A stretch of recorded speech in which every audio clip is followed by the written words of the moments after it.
जय श्रीमन नारायण। ए पर जे टिप्पणी हम करे जा रहल बा रामानुजदास श्रीमान गट्टू वेणुगोपाल स्वामी जी के द्वारा दिहल गयल बा। अध्याय 18 मोक्ष संन्यास योग श्लोक 58। मच्चित्ताः सर्वदुर्गाणि मत्प्रसादात् तरिष्यसि अध चेत्त्वम् अहङ्कारात् न श्रोष्यसि विनङ्क्ष्यसि। ओम।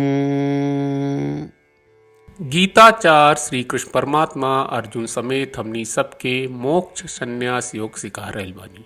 परमात्मा कह रहल बाड़न, हे अर्जुन, अगर रौरा आपन मन हमरा पर टिकल राखी, हमेशा हमरे के याद करी और ऊ सब काम करी जौन रौरा खातिर सही और उचित होके, ता हमरा कृपा से रौरा सभे बाधा आ कठिनाई से पार पावे में सक्षम हुई।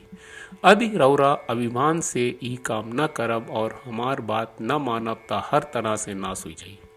ई कह के श्री कृष्ण परमात्मा ई साफ कर रहल बाड़न कि अगर हमनी के श्रीमन नारायण की याद करत आपन काम करब जा ता श्रीमन नारायण के कृपा से हमनी के जीवन में आवे वाला कठिनाई और बाधा के आसानी से पार करे में सक्षम हुई। दूसरा तरफ अगर हमनी के आपन के सबसे बड़ माने के गर्भ में श्रीमन नारायण और श्री कृष्ण परमात्मा के बात न सुनब जाता हमनी के हर तरह सा नाश हो जाई। यही से श्री कृष्ण परमात्मा की ओ चेतावनी के ध्यान से सुनत हमनी के रोज श्रीमन नारायण के नाम के जप करी जा, श्रीमन नारायण के सेवा में आपन सब कर्म करी जा, श्री कृष्ण परमात्मा के कहल शब्दन के ध्यान से पालन करी जा, कौनो हालत में ओकरा उपेक्षा न करी। आई श्रीमन नारायण के प्राप्त के आपन जीवन के एकमात्र लक्ष्य बनाई।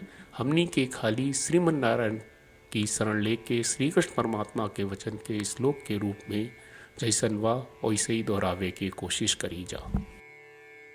मच्चित्तः सर्वदुर्गाणि मत्प्रसादात् तरिष्यसि अध चेत्त्वमहङ्कारात् न श्रोष्यसि विनङ्क्ष्यसि। श्रीमद् भगवत गीता का पूरा सार श्री कृष्ण परमात्मा ने अध्याय 18वें के श्लोक 65 से 70 में 8 काम करे खातिर दिले बाड़े।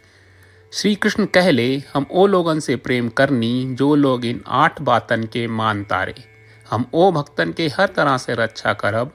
श्री कृष्ण परमात्मा के द्वारा बोलल गईल संपूर्ण भगवत गीता सुनला के बाद अर्जुन कहले, करिष्ये वचनम त्वा, जेके मतलब बा कृष्ण मैं उही करब जौन आप कही। यही कारण बा श्री कृष्ण अर्जुन के हर तरह के सफलता आ विजय प्रदान करेले। आई परमात्मा के आपन व्रत देई कि हमनी के ये 8 गौ कर्म के पालन करी जा।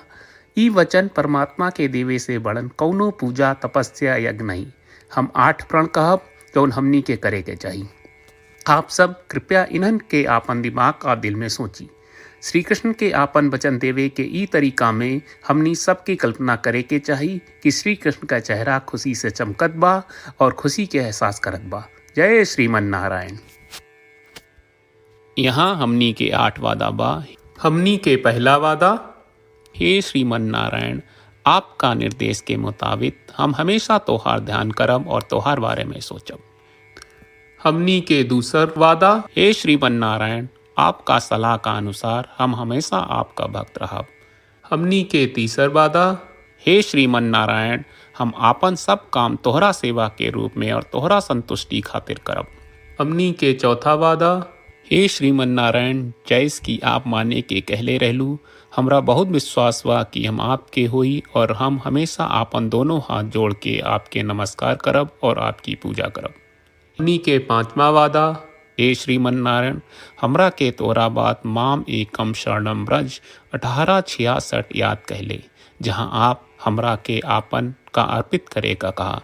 श्रीमन नारायण, मैं हमेशा तोहरे शरण में रहब।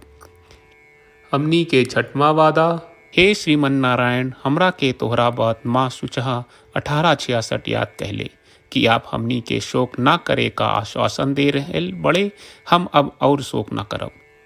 हमनी के सातवां वादा, हे श्रीमन नारायण, आपने हमरा खातिर श्रीमद् भगवत गीता के वितरण करके हम सबके कृपा कहले और आशीर्वाद दहले बा।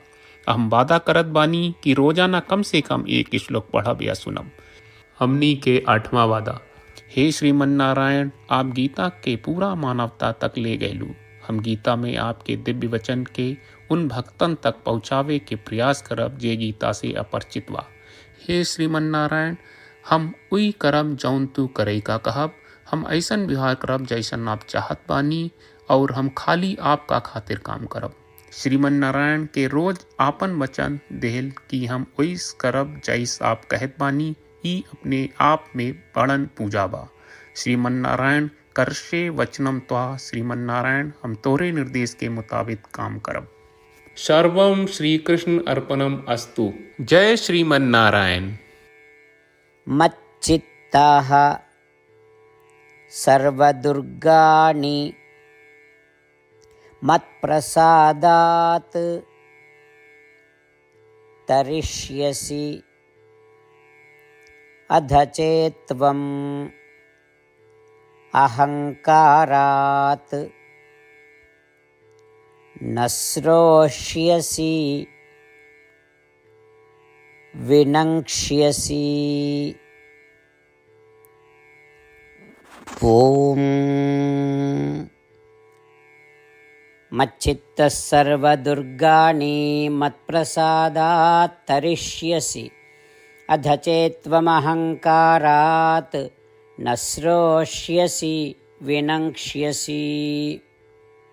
जय श्रीमन नारायण।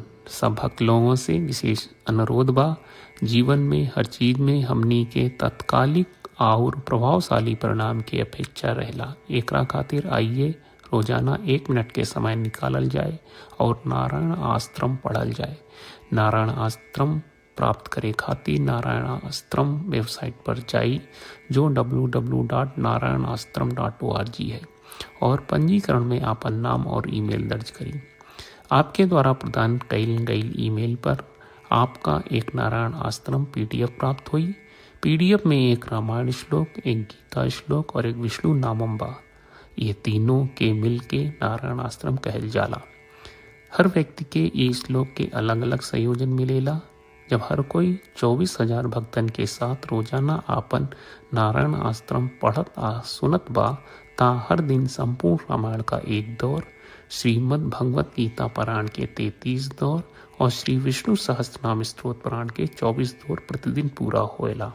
ई एक बहुत ही उल्लेखनीय और विलक्षण परिणाम बा, जौन हर एक दिन ऐस करे से निकलेला।